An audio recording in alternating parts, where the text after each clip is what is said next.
forget to subscribe.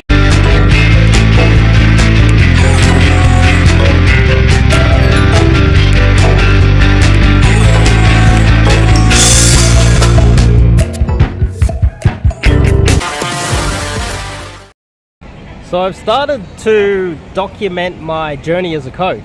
Now, this is something that is totally different from my journey as a guy that was getting into pickup and doing lots of approaches and refining my game. They're two different skills. I know a lot of guys, a lot of dating coaches conflate the two because they want to rig it in their favor, but they're two different skills. You know, the thumbnail of this video is Muhammad Ali standing in front of Customado. Customado was in his 60s, he was coach of Mike Tyson, and Muhammad Ali was the actual fighter. Imagine if Muhammad Ali said to Customado, "You can't coach unless you can beat me in the ring," even though Muhammad Ali is like half his age, in his prime, weighs more, bigger, fitter, and he's trying to bash an old man. The community, the fighting community, would be ridiculing Muhammad Ali to this day if that was the case.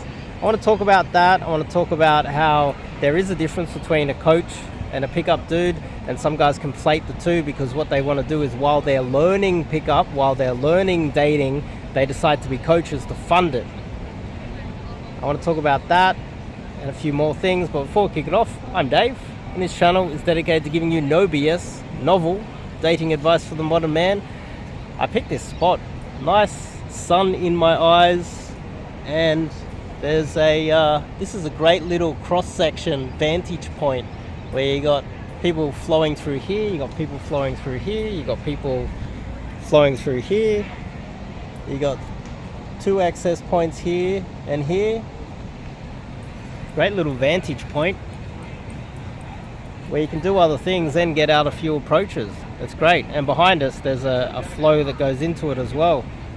Perfect little spot.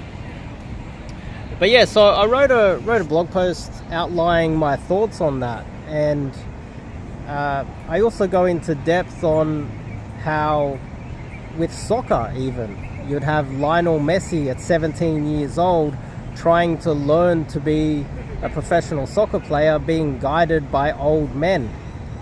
Imagine if in the soccer community they said to a 60, 70-year-old coach like Jose Mourinho, "Hey, you can't be a coach. Where's your how many goals have you kicked for Manchester United lately, or Barcelona?" Well, maybe when he was younger he was a good soccer player, but there is a difference between a coach and a guy that is actually playing in that moment. And I'm not saying this in a way that negates my skills when I was younger as well. You can read my book, The Disabled Casanova. I've had a few hip replacements since then. I'm a little bit older, I'm in my mid-40s. You can't really expect me to be gaming on the same level as I was in my 20s or even early 30s. They're just two different things. Even in boxing, they have weight classes for a reason.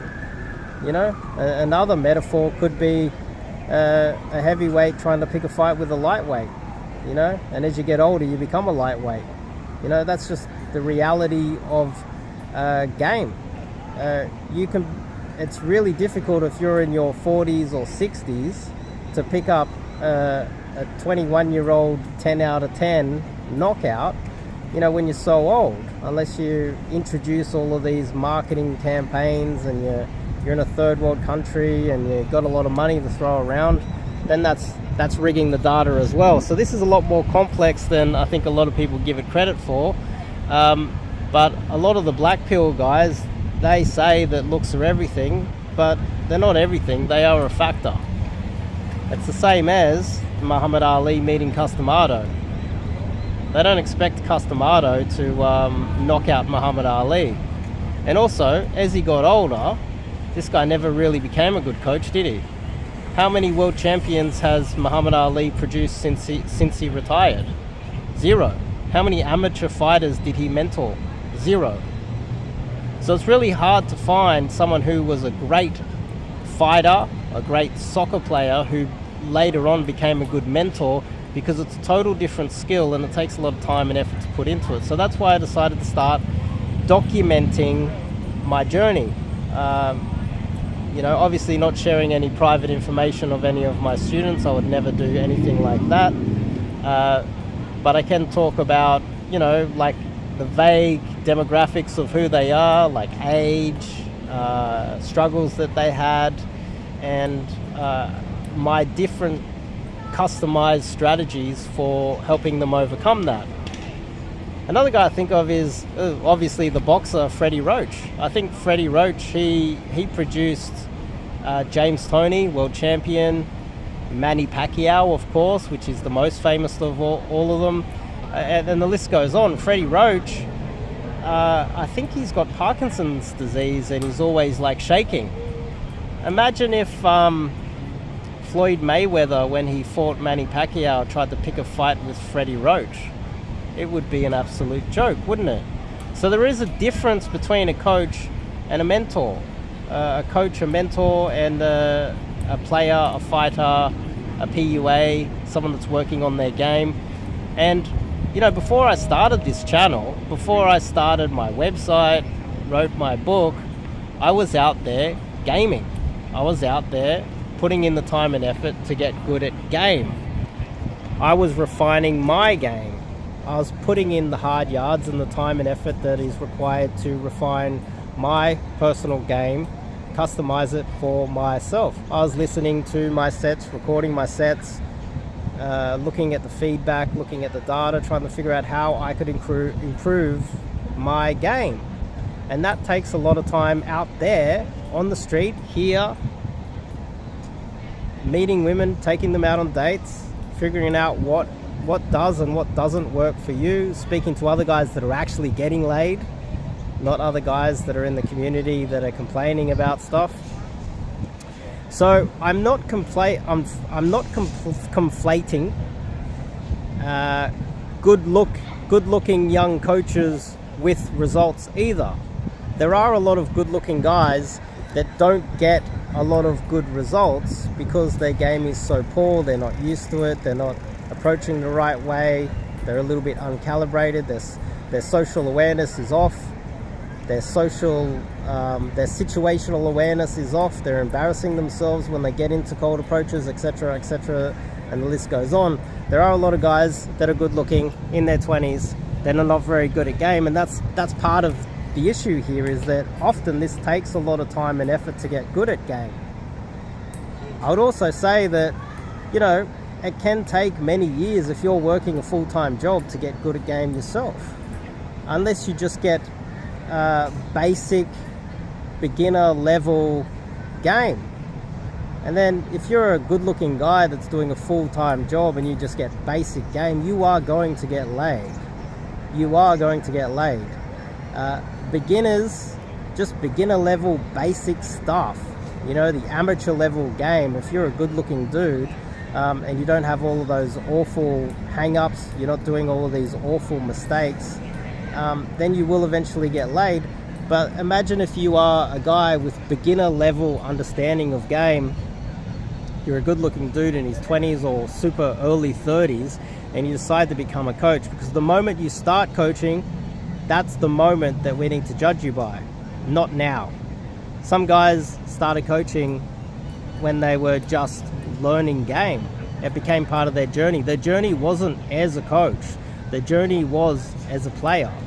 So there's one notable guy that I did a breakdown of who was a young, good-looking, tall, pretty boy in Eastern Europe that had extreme approach anxiety, and he uploaded a video of him being afraid to approach, and the next thing you know, you got one very questionable infield of him going "Brr, brr," sexualizing off the approach, seated approach too, so it's not even really counted. There's no situational awareness or positioning being involved in that. It's the easiest type. So what I'm saying here is a little bit more nuanced than I think a lot of guys think, and I wrote a full blog post about that, so you can go in and have a look at that blog post. It's about 2,000 words, And towards the end of the blog, what I do is I talk about one of my students. I talk about, you know, what we did during the immersion, and I discuss some of my thought process behind that. And I think what I'm going to do is start talking about, through my blog posts, how I'm solving these issues. And part of the beauty of this is that these are novel things that I dare say most of you guys haven't heard of. My strategies are very novel and individual, and they're my ideas. They're not copy pasted from anyone else. And when I put them all down on paper, and I notice other coaches start stealing it because they're the fraud type of coaches that started when they were just doing their game journey, and they don't know, they like to conflate your game with your coaching, I'll be able to call them out on it. So I want it down on hard, black and white, written down, so that a lot of my ideas are seen as mine, and I'll be able to call them out. So that will also give me some drama as well. I can point out the drama and hopefully that will get some more clicks, because I had a guy in the comments, some video game nerd, saying, oh, doing videos day on day, getting this many views is a waste of time, LMFAO or whatever. But that's the difference between a video game nerd, loser, and a man that's out here doing his purpose. He doesn't actually look at the results always, because the results will come. You put in the work. That's the difference between a man and a boy. A man turns up every day, even for 30 views per video, and keeps smashing it out, knowing that eventually, if he is who he says he is, will eventually get the rankings in the system, get the recognition that he deserves. You put in the time and become that person. You don't talk shit and pretend to be that person, which a lot of people do. So there are people out here that are actually taking the action, putting in the time and effort. They eventually rise to the top, even though society allows incompetent people to rise to the top that don't deserve to be there. I do believe there is a meritocracy eventually if you put in the time and effort. And so uploading these videos for 30 views per video, some might say it's a waste of time, but I can still look back on this if I eventually get some clicks and say that it's worth it. So in this blog post, I think I'll put in the description, or you can go to the website. I'll if I put in the description, hopefully I have time to do that, and I'll you can have a look at that. The first part is really just discussing the most obvious thing, which I think the dating industry conflates, is that there's a difference between a coach and a player. There's a difference between a PUA and a player, and it's almost hilarious to when you really break it down and think about it. Some good-looking pretty boy hits the nightclub and gets a yes girl off the approach. That doesn't mean that he's a good coach. You know what I mean? It's just blatantly obvious. And this is partly why, you know, the industry has such a hilariously bad reputation. And the second part of it is how I coach the guy during an immersion. And I've just written the second one too, so I've got 2 blog posts up there, and I think I'll continue. But there'll be older students as well that you know, wherever they are right now, you wouldn't be able to identify them or figure out who they are. So, you know, there's no risk of me doxing people or anything like that.